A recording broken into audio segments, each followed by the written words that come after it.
Buong Pilipinas po ang saksi. Ito nangyari. Saan ako?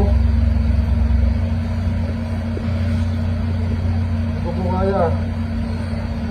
Kaya po ako nagsasalita dito para mailagos ko yung nararamdaman ko. Kasi wala din ikaw siya. Kasi talagang mahal na mahal ko po yung anak ko. Si Manisa.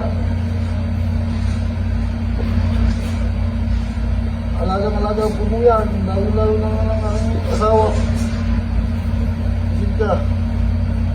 Hindi pa po niya alam na wala na anak ko.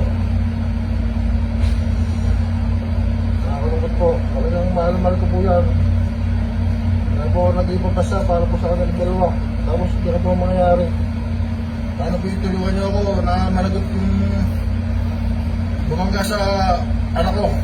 Pakakalagot ito po ito. Tulungan niyo po ako. Sa ating pong gobyerno, tulungan niyo po ako na mapanagot ito. Sana po hindi po sa mapagpiyansa. Yun po, kaya.